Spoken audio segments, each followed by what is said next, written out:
암에 대한 모든 지식 닥터 알매 자양요양병원 진료국장 최병선입니다. 병원장 박정민입니다.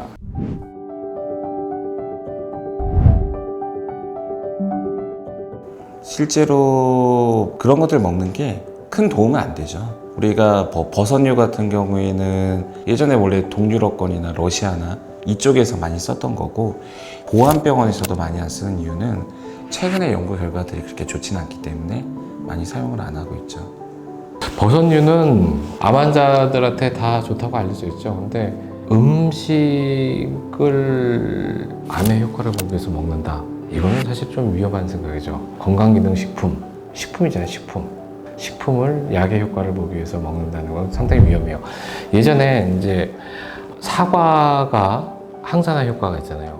아침 방송을 탄 적이 있었어요. 그래서 이게 솔드아웃이 될 정도로 굉장히 인기를 끈 적이 있었는데 문제가 크게 된 적이 있죠. 암에 걸린 환자분들은 일반 분들이 드시는 정도의 양을 드시지가 않아요. 일반 분들 같은 경우에는 적당량을 드셨는데, 이분들은 암에 좋다고 하니까 이 사과를 엄청 드신 거야. 그러다 보니까 사과 껍질에 있는 중금속, 이게 이제 체내에 많이 쌓이면서 오히려 항산화 효과보다는 중금속이 쌓여서 문제가 됐던. 우선은 식품은 그냥 식품으로서 의의가 있는 거지, 이것을 어떤 효과를 보기, 특히 이제 병을 치료하기 위해서 기대를 해서 먹는 거는 좀 아니다 싶죠. 만약에 이제 병을 치료하기 위해서 먹을 경우엔 그 용량을 아주 좀 고용량을 써야 되겠죠. 근데 이제 그건 이제 차처럼 끓여 먹는, 그치, 차처럼 끓여 먹는 거지. 괜찮은데 액기스를 내린다거나, 또 문제는 항상 그걸 비싸게 팔아서 환자에게 경제적 부담을 주는 게 또 문제죠. 그렇죠.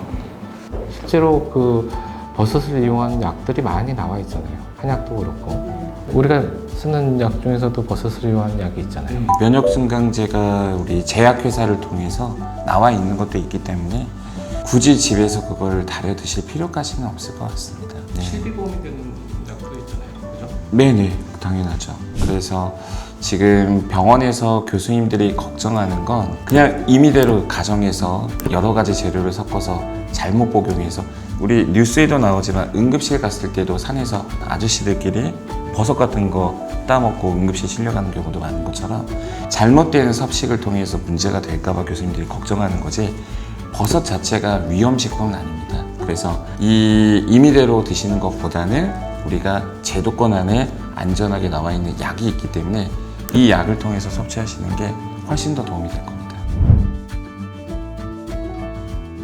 이게 우리가 자료들을 찾아보면 모든 버섯의 설명에는 베타글루칸이라는 성분이 나오거든요. 이 베타글루칸이 버섯의 핵심 성분이 되는 거고, 이 성분이 우리 몸에 있는 면역을 증진시키고 염증을 제거하고 더 나아가서 암까지 잡을 수 있다고 하는데, 그런 베타글루칸을 우리가 차처럼 다리거나 이런 방식으로는 굉장히 미량밖에 얻을 수가 없기 때문에 현실적으로 차 끓여서 먹고 이런 걸로 인해서 병원장님이 항상 말씀하시는데, 버섯 먹어서 나쁠 건 없고 기분도 좋고 우리가 체력 증진에도 도움이 되지만 그거를 통해서 우리가 암을 잡을 정도의 성분을 추출한다는 건 사실 무리가 있는 거죠. 버섯을 먹어갖고선 그 성분을 먹어서 암이 좋아지는 게 아니고, 버섯을 먹어서 기분이 좋아져서 암을 이겨낼 수 있는, 그죠? 능력이 향상이 되는 건가?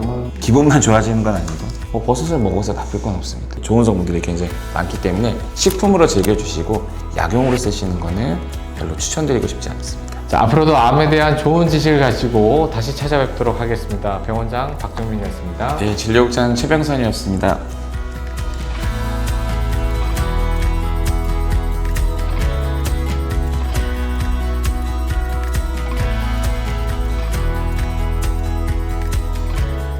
안녕하십니까. 암에 관한 모든 지식 닥터 알매 자양요양병원 진료국장 최병선입니다. 병원장 박정민입니다.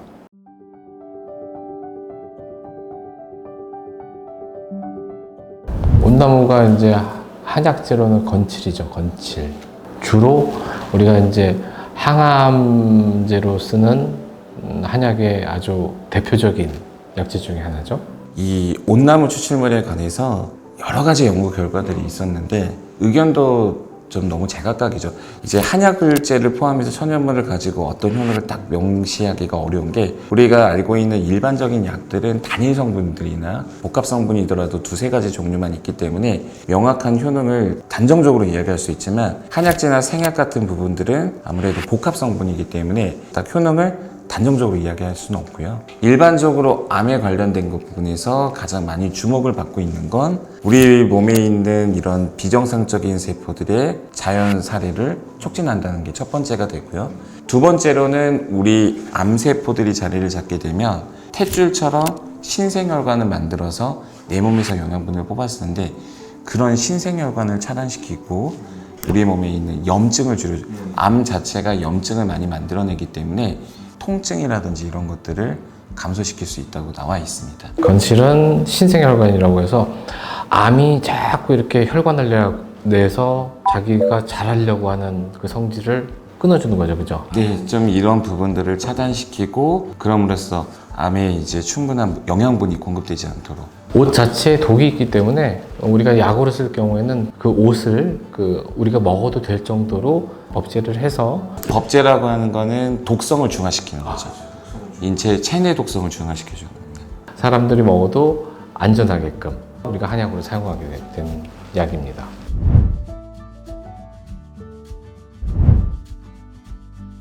그냥 옷을 그냥 일반 분들이 이 옷이 항암에 효과가 있다고 해서 그냥 옷을 드셨다가는 큰일 나는 거죠. 옷도 그러죠, 옷도. 한약재로 쓰는 건실은 법제를 아까 방금 우리 진료국장님이 말씀하신 것처럼 중화시켜 갖고서 사용한 거기 때문에 우리가 쉽게 말하면 거기에 있는 독성 물질을 뽑는 거죠. 배출, 그러니까 쉽게 말하면 거기서 추출을 해서 독성 물질은 나오고 약효 성분들만 남도록 하는 게 법제라고 보면 되는 거죠. 원래 온나무라고 하는 건 독성 물질이 있기 때문에 이게 그냥 응급실 가는 수준이 아니라 잘못하면 사망할 수 있기 때문에 전문가가 다루지 않는 부분들을 섭취했다가 큰일 날 수 있기 때문에 이 부분은 함부로 사용하시면 안 되고 우리가 일상생활에서 쓰시는 것보다는 병원에서 처방을 통해서 받으셔야 됩니다. 안전하게 한약화된 것을 사용해야 됩니다. 저희 병원에서도 사용을 해봤을 때 저용량 썼을 때와 고용량을 썼을 때 환자들의 반응에서도 차이가 있기 때문에 식품으로 섭취하는 것보다는 우리가 안전하게 약으로서 복용하시는 게 가장 도움이 되실 겁니다. 아까 제가 말씀드렸지만 이 옷에는 항염증 작용이 있기 때문에 실질적으로 건치를 복용했을 때 암성 통증에서 변화를 보이신 분들도 있었고요. 물론 우리가 이런 암의 진행 과정이라고 하는 거는 여러 가지 치료가 복합적으로 들어가기 때문에 이것 때문에 좋아졌다고 말을 할 수는 없지만 제 경험적으로 봤을 때는 저용량보다는 고용량을 쓰신 분들이 암의 치료 효과적인 부분에서 더 좋은 결과들을 가졌기 때문에 제가 봤을 때는 저용량보단 고용량이 더 도움이 되는 것 같습니다. 이독지독이라고 해갖고선 병을 치료할 때 사용하는 방법 중에 하나인데 건실이 독성이 강한 물질이라고 했잖아요. 아무리 법제를 했지만 그 성질은 맹렬하잖아요. 그러니까 고용량을 사용해서 강한 암의 성질을 잡아주는 거죠. 자, 앞으로도 암에 대한 좋은 지식을 가지고 다시 찾아뵙도록 하겠습니다. 병원장 박정민이었습니다. 네, 진료국장 최병선이었습니다.